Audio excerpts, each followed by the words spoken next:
Hey everyone, welcome back to the accountancy class. कैसे हैं आप सब लोग? आई होप आप सब बहुत अच्छे होंगे। तो जैसे कि आपको पता है कि एनपीओ आपका 10 मार्क्स का आने वाला है। एक होगा 3 मार्क का क्वेश्चन, एक 2 मार्क का और एक होगा आपका 5 मार्क्स का क्वेश्चन, राइट। तो आज की क्लास में हम कौन से क्वेश्चन की प्रैक्टिस करने वाले हैं? 3 मार्कर और 2 marker.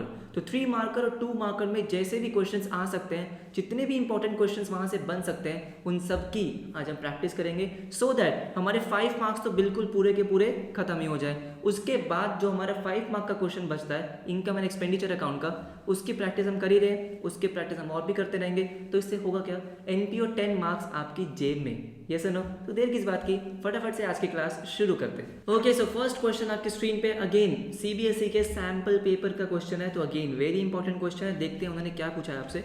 Following information is given by alchemy medical college library department for the year 2020-21। Okay, आपको कुछ इन्फॉर्मेशन गिवन है, आपको करना है show the accounting treatment of the above mentioned items in the balance sheet. Okay, तो basically अगर आप देखोगे तो क्वेश्चन किस चीज़ का है? क्वेश्चन है आपके फंड बेस्ड अकाउंटिंग का।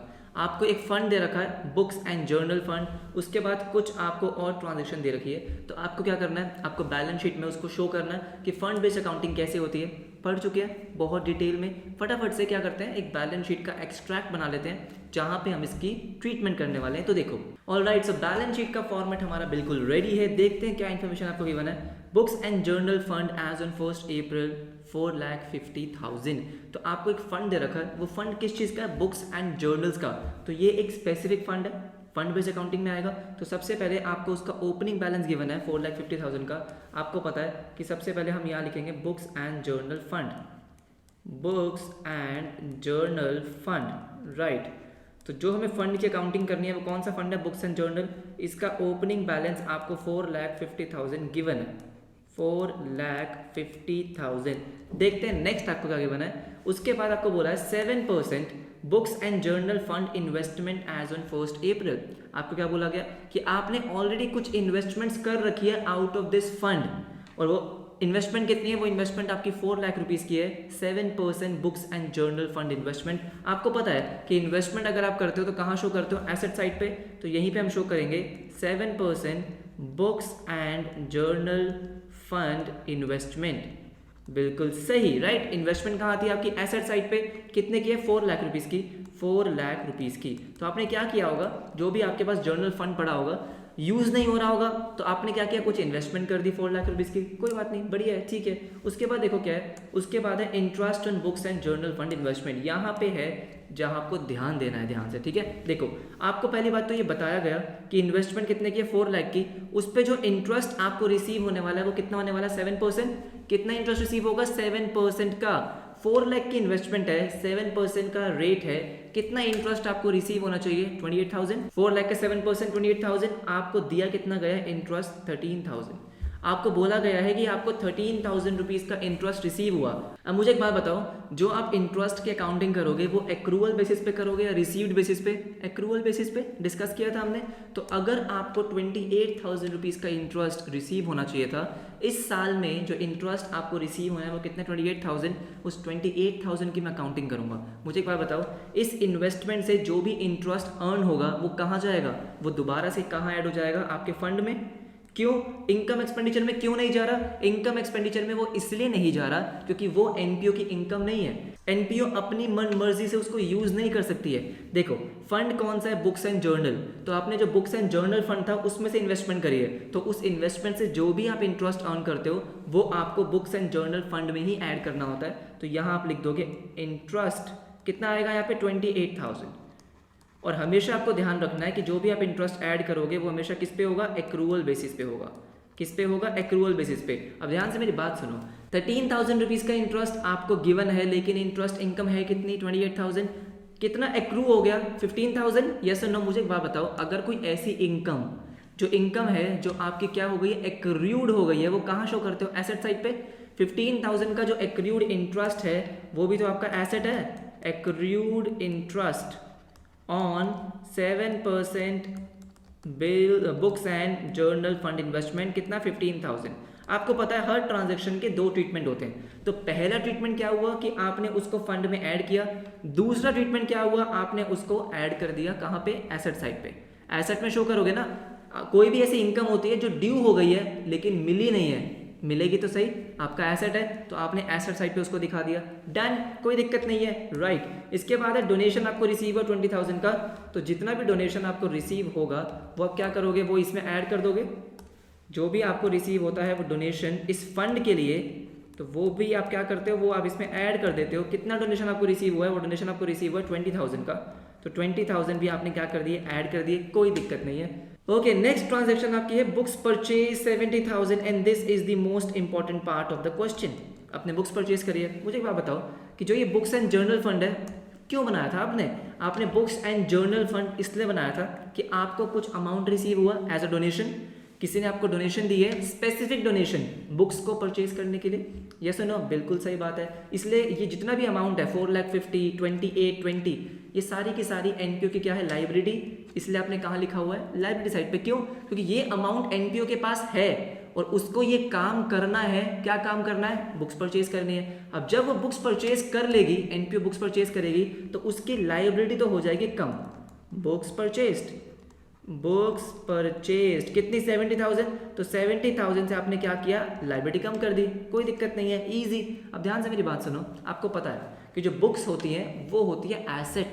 एनपीओ के लिए बुक्स क्या है भाई, वो एसेट है, यस और नो। अगर आपने बुक्स परचेज करी है, अगर एनपीओ ने बुक परचेज करी है, यस, उसकी लाइबिलिटी कम हो गई लेकिन उसका एसेट भी बन गया, हाँ या ना। जैसे हमने बिल्डिंग फंड में किया था, अगर आपको याद हो, बिल्डिंग फंड, पवेलियन फंड। तो ये जो फंड होते हैं, ये कौन से फंड होते हैं, ये फंड होते हैं फिक्स्ड एसेट वाले फंड, मतलब ऐसे फंड जिनसे फिक्स्ड एसेट क्रिएट होता है। जैसे बिल्डिंग फंड से बिल्डिंग क्रिएट होती है, फिक्स्ड एसेट है।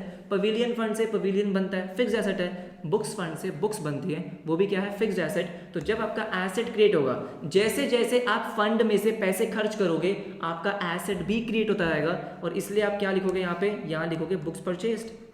जो भी आपने बुक्स ली है, कितने की, 70,000 की, आपकी क्या बन जाती है, एसेट, यस और नो, क्योंकि आपकी एसेट बन जाती है। अब ये एनपीओ की प्रॉपर्टी है, क्या है, एनपीओ की प्रॉपर्टी है, और एनपीओ की प्रॉपर्टी है, इसीलिए इसको आपको क्या करना होता है, जनरल फंड में ऐड करना होता है। जनरल फंड मतलब एनपीओ की पूंजी, एनपीओ की प्रॉपर्टीज, यस और नो। देखो बहुत सिंपल सी बात है, आपको पता है जब भी एसेट बनता है तो या तो लायबिलिटी बनती है या कैपिटल बनता है। Asset equals to liability plus capital, ये इक्वेशन इक्वल होनी चाहिए या नहीं होनी चाहिए, बिल्कुल होनी चाहिए।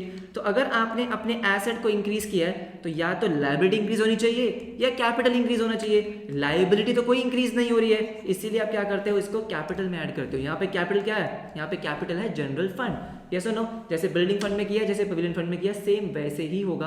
कोई भी फिक्स्ड एसेट फंड होता है हमेशा ऐसा ही होगा, जितना अमाउंट आप स्पेंड करते जाओगे उतना अमाउंट आप अपने कैपिटल फंड में, जनरल फंड में ट्रांसफर करते जाओगे। जनरल फंड का ओपनिंग बैलेंस आपको गिवन है, देखो कितना गिवन है, 10 लाख रुपीस। ये आपको 10 लाख रुपीस गिवन है, और आपने क्या किया, आपने ऐड कर दिया, कितना, जो भी आपने बुक्स परचेज करी है वो ऐड कर दिया, कितना ऐड कर दिया, 70,000। तो ये कितना आ गया, 10,70,000। कितना आ गया, 10,70,000। इसको मैं हटा देता हूँ अब, 10,70,000, और इसी के साथ हमारा क्वेश्चन कंप्लीट होता है। इसको भी आप टोटल कर लो, 4,50,000 प्लस 28,000 प्लस 20 माइनस 70, 4,28,000। 4,28,000। आपको पता है बैलेंस शीट मैच नहीं होगी, क्योंकि ये बैलेंस शीट का सिर्फ क्या है, एक्सट्रैक्ट है। सारी आइटम्स यहाँ पे लिखी नहीं हुई है, कुछ कुछ आइटम्स लिखी है, तो बैलेंस शीट मैच मत करना, नहीं होगी, ठीक है। तो ये था फंड बेस्ड अकाउंटिंग का क्वेश्चन, और बहुत बढ़िया क्वेश्चन था। जैसे कि आपने देखा इसमें बहुत कुछ गिवन था, येस और नो, अच्छा क्वेश्चन था। फटाफट से देखते हैं next question, question number 2। Okay, question number 2 देखो ध्यान से, अगेन बहुत बढ़िया क्वेश्चन है, एग्जाम में आने के चांसेस बहुत ज्यादा। From the following information calculate the amount that will appear against the item stationery account in the income and expenditure. ठीक है, क्या दे रखा है आपको, स्टेशनरी के बैलेंसेस दे रखे हैं, क्रेडिटर्स के बैलेंसेस दे रखे हैं। तो बेसिकली कौन सा क्वेश्चन है, ये है आपका कॉस्ट ऑफ मटेरियल कंज्यूम्ड। ये टॉपिक भी बहुत डिटेल में हम कवर कर चुके हैं, right. Cost of material consume का क्वेश्चन है।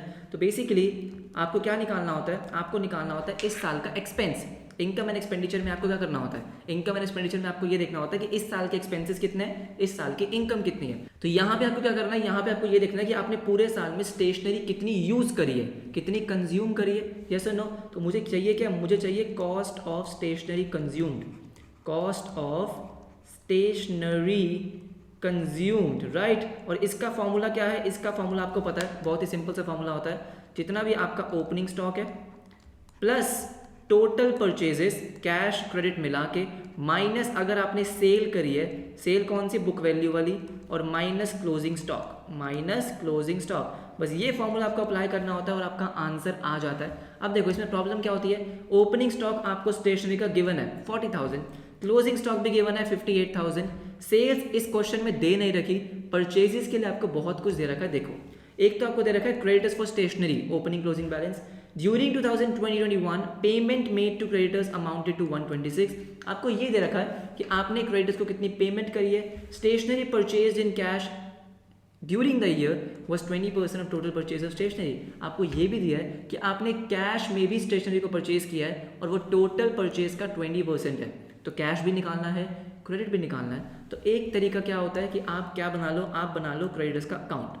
जिन बच्चों को अकाउंट प्रिपेयर करना आसान लगता है वो अकाउंट बनाओ, जिन बच्चों को स्टेटमेंट प्रिपेयर करना आसान लगता है वो स्टेटमेंट बनाओ, ठीक है। कुछ भी आप बना सकते हो क्योंकि क्वेश्चन में मेंशन नहीं होगा कि आपको क्रेडिटर का अकाउंट बनाना है, क्वेश्चन में मेंशन होगा कि आप ये बताओ इनकम एंड एक्सपेंडिचर में कितना अमाउंट जाएगा।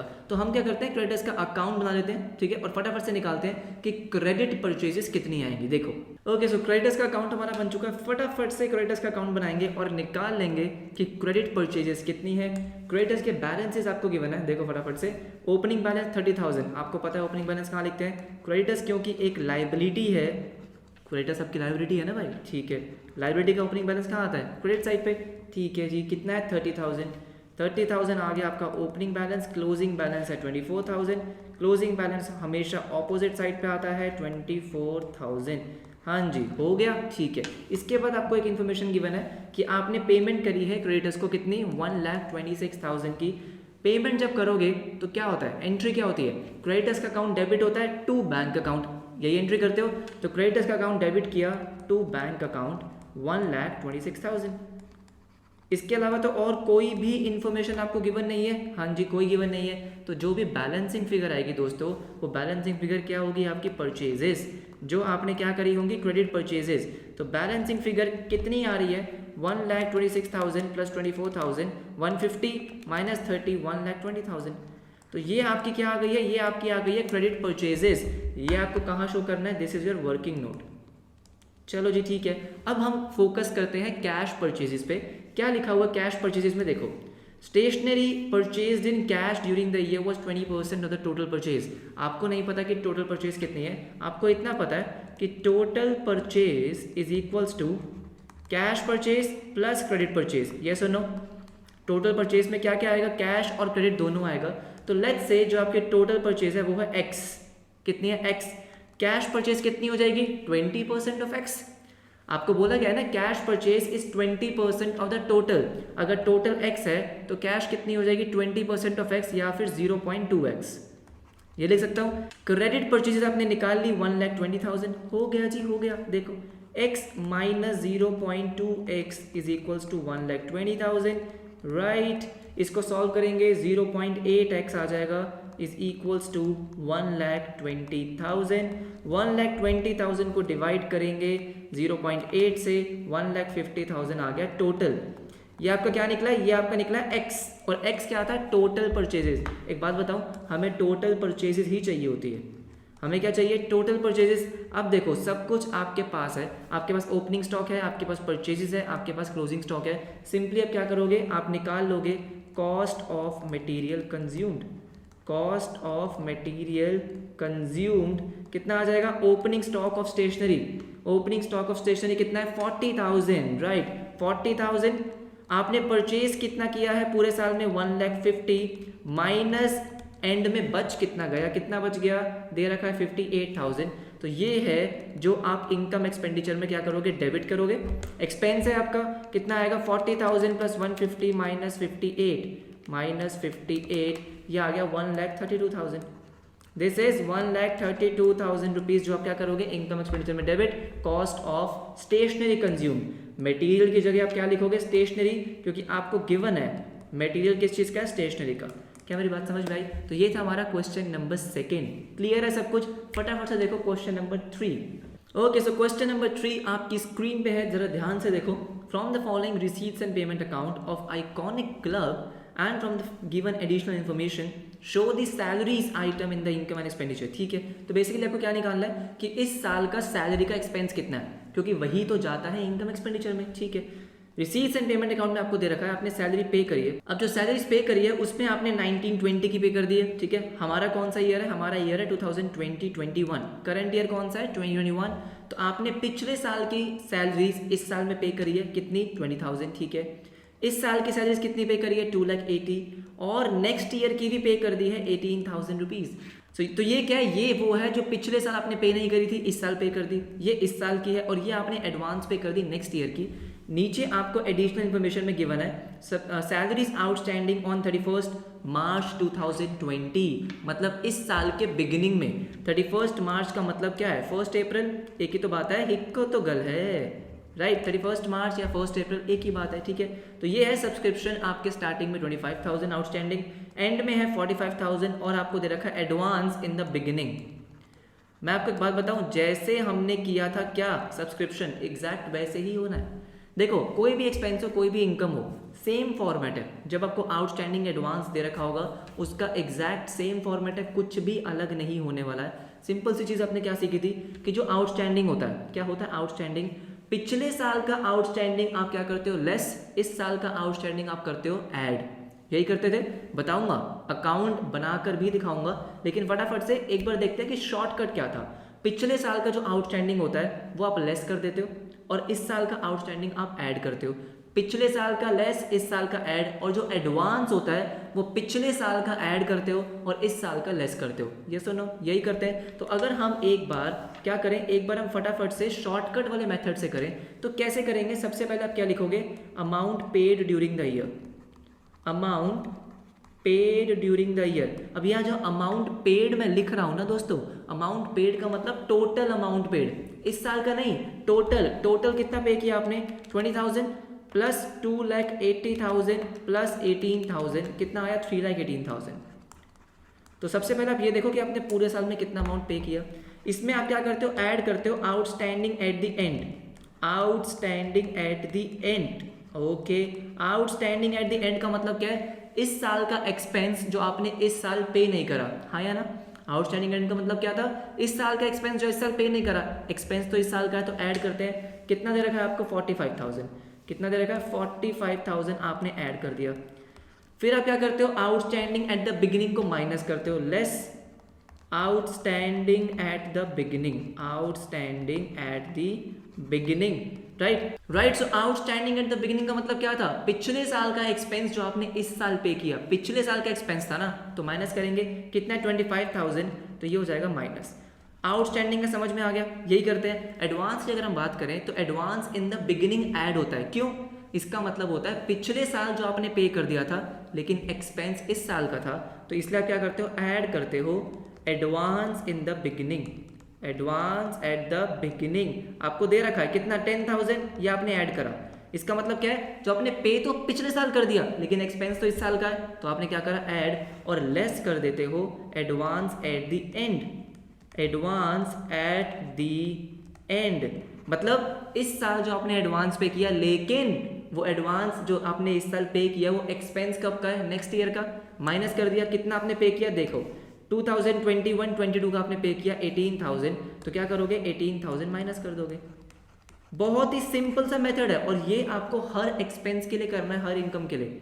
बात समझ में आई। आउटस्टैंडिंग की बात करें तो पिछले साल का आउटस्टैंडिंग, मतलब इस साल के बिगिनिंग में जो आउटस्टैंडिंग है उसको लेस करेंगे, और इस साल के एंड में जो आउटस्टैंडिंग है उसको प्लस करेंगे। एडवांस में उल्टा हो जाता है, इस साल के बिगिनिंग में जो एडवांस है वो ऐड करते हैं, और इस साल के लास्ट में, इस साल के एंड में जो एडवांस है वो माइनस करते हैं। क्यों करते हैं वो मैंने आपको समझा दिया। जब आप इसको सॉल्व करोगे 3,18,000 प्लस 45,000 माइनस 25 प्लस 10 माइनस 18, तो 3,30,000 आएगा, जो आपका क्या है, इस साल का एक्सपेंस है।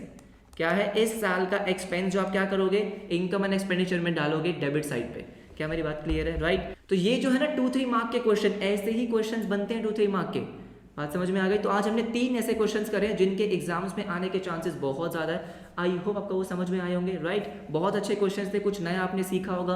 अगर आपको समझ में आया तो वीडियो को लाइक कर देना। कोई भी डाउट है नीचे कमेंट सेक्शन में आप मुझसे पूछ सकते हो। हमारा टेलीग्राम ग्रुप है, उसका लिंक आपको मिल जाएगा डिस्क्रिप्शन में, आप ज्वाइन कर सकते हो। इंस्टाग्राम पे मुझे फॉलो करके मैसेज आप कर सकते हो, राइट। सो मिलेंगे आपसे नेक्स्ट वीडियो में कुछ ऐसे इंपॉर्टेंट क्वेश्चंस के साथ। तब तक के लिए बाय बाय, टेक केयर।